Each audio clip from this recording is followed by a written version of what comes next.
I have the original Amaris, the EDT, I believe. I'm not sure if there is an EDP or perfume. Not too familiar with this brand, but I see this fragrance, or I've seen it in the past being sold at dealers. They had a lot of bottles. It was like Dior Sauvage level of bottles there. There was, I don't know, it seemed like 30, 40, 50 bottles or something. And I was curious who buys this fragrance because it came out in 1966. The perfumer was Bernard Chant.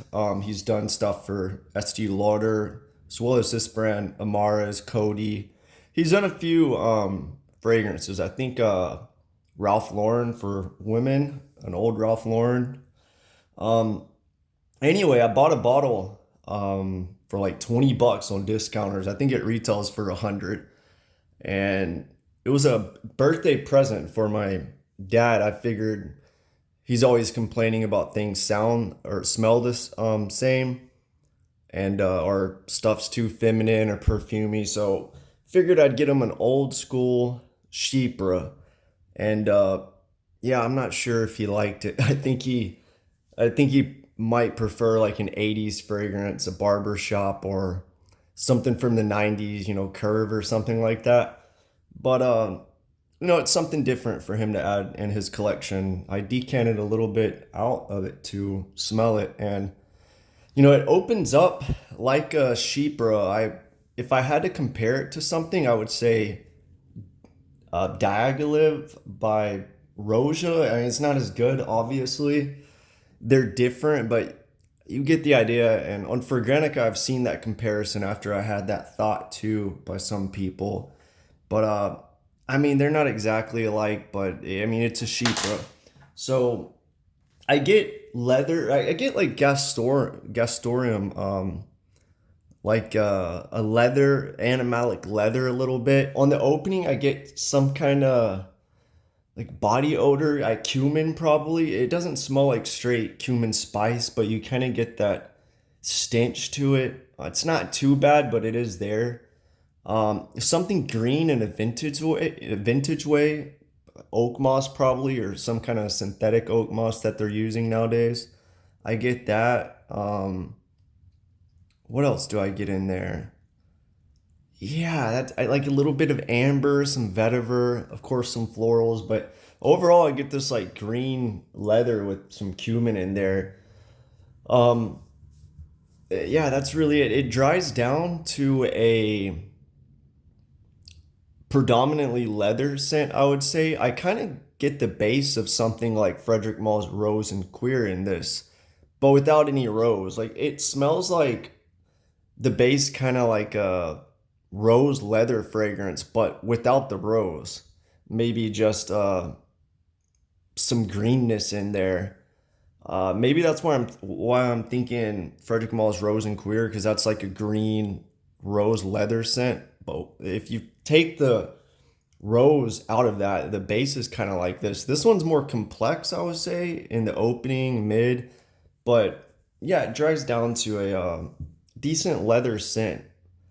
But with the aroma chemical smell that they use in the 80s, I kind of get like that 80s aroma chemical. I mean, this came out in 1966, I believe.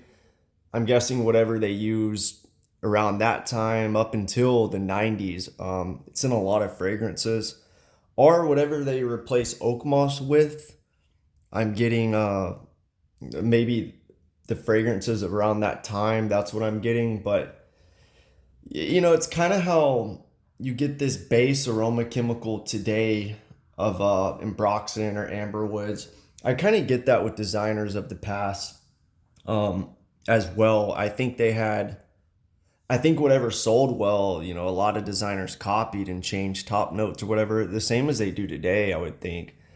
But I don't know. I kind of get some Chanel and Teus in this a little bit. Maybe it's that leather.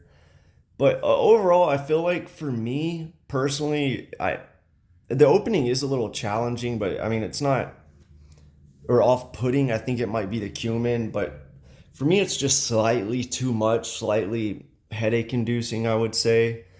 I mean, the dry down's not bad, but I don't know. It's just too much. It's not calm enough or fine tuned. It's just too much. The leather and the cumin and the aroma chemical are just a lot for me. But overall, it's a good fragrance. I could see some niche brands releasing this and it would be a hit. I feel like I think a lot of niche brands should look at the past more often than they do and kind of tweak things and make use new aroma chemicals and high quality naturals, and I feel like that would sell well. Of course, a lot of niche brands do, but not enough. But overall, yeah, it's a good Sheepra. It's got some amber in there. It's this greenness, a lot of leather, and it's very masculine, I would say.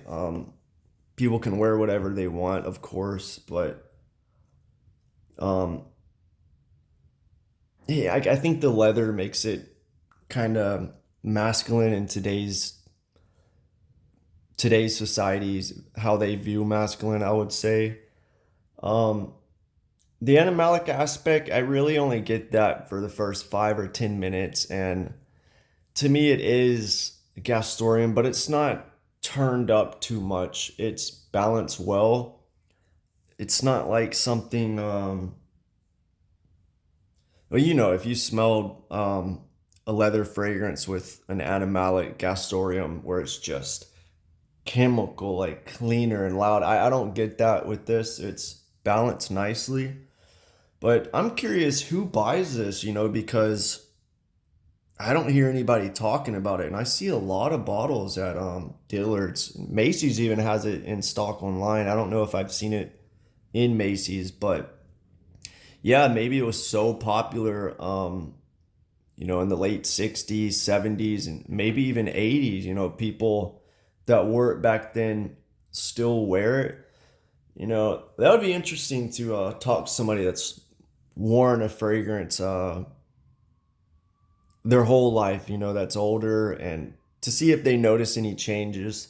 There's a few people out there that I've listened to stories, and of course they say it smell different if they're into fragrances, but I mean, as well, a lot of people, it's such subtle changes. I feel like people don't really notice the change, but yeah, I'm sure the vintage bottle of this smells quite different. How old is this? It came out in 1966, 76, 86, 96, oh 06, 16.